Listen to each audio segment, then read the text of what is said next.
Welcome to another episode of the Giant Take podcast. My name is Josh, and I'm joined by my friend and co-host Alex. And I feel like it was the last game against the Eagles about a month ago when I said this is going to be one of the shortest, if not the shortest, recaps here on the Giant Take podcast ever. I now changed my mind to say this is probably going to be one of the shortest recaps in the Giant Take history because it was all bench players, which we never had before really playing for a positive reason, at least. We've had bench players playing before, but not for positive reasons. It's because the Giants made the playoffs and we were resting our starters to have them not get injured before our wild card game next week, which we now have a confirmed opponent for Super Wildcard Weekend being the Minnesota Vikings, a very, very good opponent for the Giants to face. I think a very even matchup. Why do I say that? Because, well, the Giants and Vikings faced only a few weeks ago, and that game came down to a game-winning 60-plus yard field goal by Greg Joseph on the Minnesota Vikings to secure them a victory. Now let's hope that goes the opposite way. The Giants will hopefully have Adoree Jackson and Xavier McKinney back for this game, which they didn't the last time they played the Vikings, and they were able to hang in there against the top-tier wide receiving core of Justin Jefferson, Adam Thielen, and Osborne. I forget his first name, but I got the last name at least, so that's a good thing. KJ Osborne. Thank you, Alex. But we are here to recap this Eagles game. So we will do that, but then obviously the second half towards like 3/4 mark of this episode, we will talk a little bit Vikings and playoffs, but we're going to have a preview for that too. It's not like we're going to go without a playoff game preview. Of course, we're going to have a preview for you on Friday later in the week. Alex, honestly, I had no notes of this game. I was like, okay, this will be a 5-minute episode when the Giants were down, whatever it was, 16-0 at halftime. I mean, they literally had 0 points on the board. And then Kenny Golladay gets a one-handed touchdown in the back of the end zone. I'm like, okay, we can talk on this podcast about Kenny Golladay for 2 hours. We're fine. I have stuff to talk about now. No, I'm just kidding. But first of all, before I forget, how are you doing? I mean, I'm doing great. The greatest play in Giants history, Kenny Golladay, back corner touchdown over big play Slay, who really shouldn't have that nickname considering he didn't even get mossed. He got just beat by Kenny Golladay, who hasn't scored a touchdown his entire Giants career and hasn't looked like a shell. He's looked like a shell of himself for the past, 2-3 years now. I mean, that shot was obviously crazy. I don't even know what I'm talking about. That catch was crazy, just lofted up there by Davis Webb, and Kenny Golladay comes down with it. But overall, we can talk about Golladay later. When you look at this game, the Giants, 22-16 the final. Giants hung into this game. The Eagles were forced to play their starters the whole 60 minutes, which was really funny. And we definitely didn't make it easy for them. And our second and third string guys, really, came out to play. And I thought it was really impressive. And this was, I think this really upped the momentum. Even though it was technically a loss, I think this still, really, really helped us going forward. And obviously, playoffs next week, and we got all our players nice and rested and hopefully healthy against the Vikings. Yeah, Alex, I mean, I completely agree with you. We'll go through the stat line, but Davis Webb, I think he played as best he could. The time we were in the red zone and the back-to-back delay of games, definitely a little frustrating, especially as a Giants fan, whether you care about winning or losing. I always want this Giants team to win.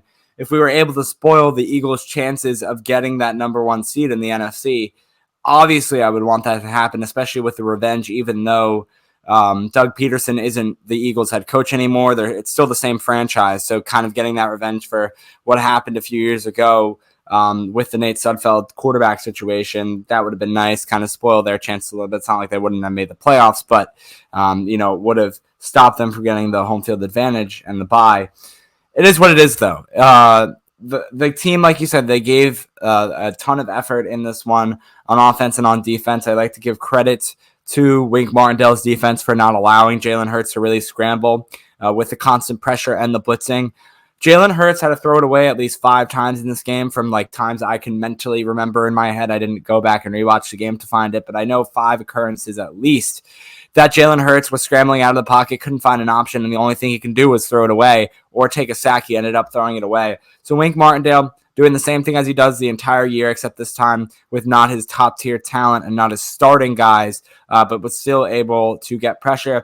A couple of those guys names-wise that even Charles Davis and Ian Eagle pointed out in the call. Tomon Fox, the undrafted signed rookie for the New York Giants after the draft. Also, across from him, Micah McFadden, who has been actually playing with the starters this season, has been getting a lot of starting time, but also started in this game today. And his name was called upon a few times. Ryder Anderson was also applying pressure for this New York Giants team, and those are three guys that I really wanted to highlight. I know Alex is a cornerback to highlight as well, so I didn't want to steal his guy, but for me, three guys on the line, and also I guess you could say Micah McFadden sometimes in coverage as a linebacker, but definitely coming off the line in Wink Martindale's blitz systems was Micah McFadden. I already forgot. Ryder Anderson, there we go. And the third and final guy being Tomon Fox off the line, definitely getting pressure on Jalen Hurts. Yeah, those three guys were all immense. Completely agree with you with those three rookies. But for me, who really stood out was Cordell Flott. After Rodarius Williams had some trouble with Mr. A.J. Brown, he was placed one-on-one with A.J. Brown, and he had two pass breakups on A.J. Brown, one nearly a pick. And I thought, this is a really odd matchup. Probably one of the skinniest, least, lightest corners in the NFL. Someone that we keep saying that is going to need to bulk up if he really wants to compete against those bigger receivers, against probably the biggest receiver in terms of, I don't even know, mass, just sheer power. And he was really standing up to him, the whole game. And it was really impressive. And he showed off his skills, his instincts. He, didn't necessarily use, a lot of physicality, but I thought it was really impressive and some positive signs and some really nice reps for him going up against an elite receiver like A.J. Brown, who's, almost certainly a top 5, top 7, top 10 receiver in the NFL. So really good reps for Cordell Flott there. And I thought overall this whole secondary, yes, there was a few big plays given up, but Rodarius Williams and Cordell Flott really held their own on the outside today. And I was pleasantly surprised by that, along with those young guys on the defensive line. Alex, we're bouncing right back off each other here. Another guy in the secondary, which you said the secondary, but named two guys there. One person you did not mention, Nick McLeod. Yes, there was the roughing the passer in the game. Came right back on the same series, on the same drive for the Philadelphia Eagles. Had a sack on Jalen Hurts, and I believe that was on a goal play, so it knocked them out of, trying to aim for a touchdown. They ended up taking a field goal, I believe. That was on a 3rd and goal for Nick McLeod. He had 1.5 sacks. He also had a pass deflection in this game as well. Don't forget about Dane Belton, too. Had that huge pick in the end zone to really kind of change the tide there from most likely an Eagles touchdown drive to a Giants drive starting on their own 20. Very true. And the Giants, for a little bit there, you thought that they were back in this game, which they were. They were back in this game. You didn't think they were back. You thought that they had a chance to win this game from how they played. Unfortunately, the Eagles kind of capped it off on a very, very long drive at the end. And that's okay because, again, these are starters and not even just normal starters, but starters on a team that's they're ending their season 14-3, which is a franchise record, 14 wins in the regular season. So it's not just any other ordinary NFL starters. If they were playing the Texans starters or something, which we can get into that if we were an NFL podcast, getting their first number 1 pick taken away because of a win today, but not the point. You're playing a top tier Eagles offense and defense. And for these guys who are players that are more further down the depth chart to give it all their effort and only lose by about a touchdown margin, it's pretty good. It's pretty good. And I think that's what head coach Brian Daboll coming in here and Joe Shea and all those guys kind of already showing their abilities to hype up this team, keep them engaged. I don't know if you saw Brian Daboll on the sidelines, but as what should I say, as hyped up as ever or as emotional as ever as we always see him on the sidelines. It wasn't anything different in this game. When we saw those back-to-back delay of games for Davis Webb, it wasn't like Brian Daboll took his foot off the gas. He was screaming, yelling on the sidelines. You saw him give a little talk to Davis Webb, too, on the sidelines. When Davis Webb came back, Brian Daboll was telling him the stuff to do better. You also saw Brian Daboll when the Giants secondary made a tackle, and they stopped the Eagles from getting a first down. He's getting hyped up. He's jumping up and down. So, again, still our same head coach, kind of applying these guys to do better, keep their heads held high. And that's exactly what they're going to do, whether the Giants are 9-7-1 or whether they would be, 9 or 10-6-1 heading into this game on well, we don't know the day, but the Super Wild, it could be on Saturday, Sunday, Monday, according to this, Super Wild Card weekend schedule. The NFL is we're recording this Sunday night. The NFL will release their schedule. I assume they'll do it after the Packers-Lions game tonight about who's playing, just because they want to see if the Packers end up making it in the playoffs, as there is a chance for them to still make it, right? So yeah, they win and they're in. Yeah. So I think they'll wait for that to happen. Probably by when we wake up tomorrow morning, we'll probably know the schedules. Yeah, my guess they're going to probably want Aaron Rodgers under the lights, probably like a Saturday night or Sunday night game would be my guess. But if it's Geno Smith, probably more of a midday affair would just be my guess of things of why they're probably waiting. But who knows? Maybe I'm wrong. But yeah, overall, I think it was a pretty well-coached game considering the players we had on the field. Obviously, there was the fake field goal, which was a little bit goofy. The onside kick right out of the half. I didn't mind that, actually, because now you put in the minds of the Vikings now, like kind of looking forward a little bit towards the Vikings. When they come out of halftime, say, we're kicking off in the second half. You never know. We might be. The Vikings are going to have to think in the back of their heads, oh, maybe I shouldn't run back as quickly in return, to try to get back and get my blocks for my punt, for my kick return. Let me stay up for another second in case they do a fake.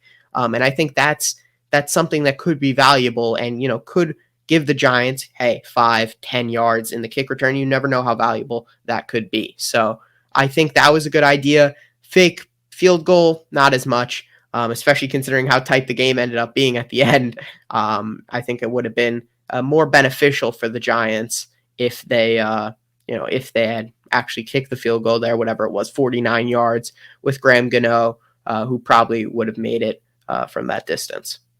It kind of felt like, honestly, a game of Madden out there with like the fake field goals and the onside kicks. It felt like me playing Madden, as I'm sure Alex would say, as I try a lot of onside kicks in our games. But I think let's go to the stats now, and we can talk about the Madden games later. Let's start out with Davis Webb, our quarterback of this one, going 23 for 40, 168 yards, about 4 yards per throw, and 1 touchdown. Gary Brightwell had 11 carries for 60 yards.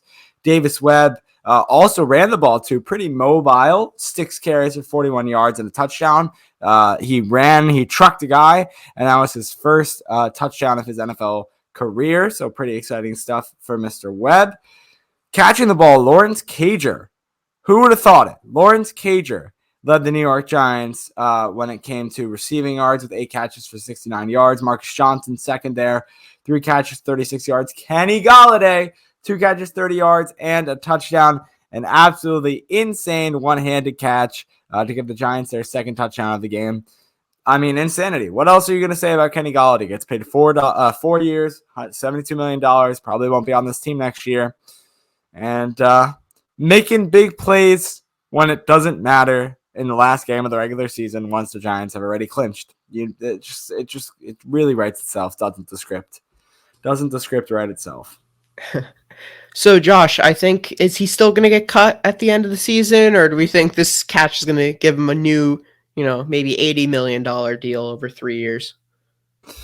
I would think it would be a very safe move not to keep him on the roster. Are you sure about that? Yeah, I think I'm pretty positive. Funny thing is, not only was it a touchdown pass for Kenny Golladay, a catch for Kenny Golladay, it was a amazing catch. Looking at that replay, it was crazy. I lost my mind. Everyone did. I saw Justin on Twitter from Talking Giants losing his mind about it. I FaceTimed Josh as soon as it happened. I was like hysterical. It was funny, but it was also, I guess, a positive sign for this team. I guess he still has, he is still somewhat popular in the locker room because there were a whole bunch of players congratulating him and all happy for him, all things considered, considering his performance, I would say, with the Giants these past couple of years. But do I think this is going to get him any more playoff reps? Probably not. Maybe a couple here and there on maybe some third and long situations. But besides that, I think they'll probably end up going back to Isaiah Hodgins, who's had a, consistently good season for the Giants. But it is nice to know that Kenny Golladay is capable of making that type of play still. And, I'm a little bit heartbroken at the same time that it's like, oh, this one glimpse of what Kenny Golladay should have been, because that's what Kenny Golladay should have been doing this whole time. And it's kind of sad. Imagine if we had that alpha number one wide receiver that we all thought we had when we signed Kenny Golladay. Daniel Jones, he was gonna get 1,200 yards a season. He was gonna be a top 10 receiver in the NFL. I mean, look how great he was with the Lions. I mean, it was just amazing. Look how good of a contested catch guy he was. Yeah, he didn't get much separation, but my God, his hands were good. Didn't turn out to be the case with the Giants, but I guess a little bit of reward at the end here, and maybe he makes a play or two in the playoffs. Who knows? But probably his first and last touchdown pass with the New York Giants. And I'm curious to see what happens to him after he leaves the Giants, to be honest. Are people going to be still interested in picking him up? I don't know. I think that's going to be something that'll be fun to watch in the offseason. Yeah, and that really does it for our game recap, honestly. There isn't really much to focus on unless you really want to talk about Jamie Gillen's many punts in this game, 6 to be exact. Okay punts. That's really all I have to say there. Not a good QB, though. Not a good QB. Hopefully we figured that out. No, definitely not. And I do not need any more trick plays like that in our wild card game against the Vikings, please. And thank you. And just leave it at that. So, Alex, I mean, I guess the last thing we talked about, we already said. The Giants are going to be playing the Minnesota Vikings in this wild card game. Revenge game. Basically. And I guess just what do you have to say without giving too much away going into our preview later in the week? By no means do I think the Giants are favorites in this game. I don't think they are whatsoever, but I think this is the best team the Giants could have played. Eagles have not done well against them either games this season. Cowboys have not done well against them in either game this season. 49ers are just a really, really good team. And I think the Vikings are just oddly inconsistent at times. Kirk Cousins is not the most consistent. That whole team is not the most consistent, not the greatest defense. And I think the biggest thing here is that the Giants were able to play toe to toe with them, a couple weeks back on New Year or on Christmas Eve. So I think this is the best possible matchup the Giants could have hoped for in this situation. And I'm excited to see where, how this game goes against the Vikings. We'll have more details, obviously, in the preview. Like you mentioned, it'll be a fun preview episode, lots to talk about. So make sure to stay tuned. That'll probably come out Thursday or Friday, depending on the day of the wild card game. True, very true. Yeah, because it was the Saturday game. We might forgot to mention that. Yeah, Saturday it'll come out Thursday. Yep, there you go. Yeah, it has to push out a day early, but we'll see. We'll see once we get the schedule. Maybe if we don't have time, we could also throw out some YouTube short content if we get stuff throughout the week. We'll have to see. I completely agree with you from what we saw today, especially with the 49ers against the Cardinals. Brock Purdy just keeps on getting better and better from what it seems like every single week of the season. And the 49ers absolutely crushed the Cardinals today. So without further ado, we thank you for listening. Thank you for watching. I had some technical difficulties with my recording today, so hopefully you don't have to see or hear a lot of that. Hopefully we, behind the scenes, production-wise, can get that fixed, and I can get my Wi-Fi fixed. I think we clutched up here, Josh. So annoying, man. It's been the past few days of shitty Wi-Fi, and I just haven't done anything about it. So hopefully I could do something about it. But anyway, Giants are in the playoffs. They're going to be facing the Minnesota Vikings next weekend. Super excited for it. A couple of ways to support us. Subscribe, whether you're listening on audio or watching us on YouTube. Drop a like button if you're watching on YouTube. Rate us 5 stars. You can follow us on social media, Twitter and TikTok, The Giant Take Pod, Instagram and Facebook, The Giant Take Podcast. Alex is on Twitter at Anorian23. I'm on Twitter at JoshShola29. ShipStudios.com/Giant Take to find most places to listen to this podcast. And all that will be in the description or podcast notes. Alex, go ahead. Before we send this one out, I do want to have one funny tidbit for everyone. Darius Slay, otherwise known as Big Play Slay, just tweeted or quote tweeted the Giants tweet from almost a year ago at this point, saying, "We have released James Bradberry," and he said, "We thank you." I guess a little dig at the Giants here. Obviously not too secure with the fact that he just got burnt by the great Kenny G, future Hall of Famer. Thank you, everyone, for listening to today's episode of the Giant Take Podcast, and we'll see you all next time with our first playoff preview. Let's go, Giants.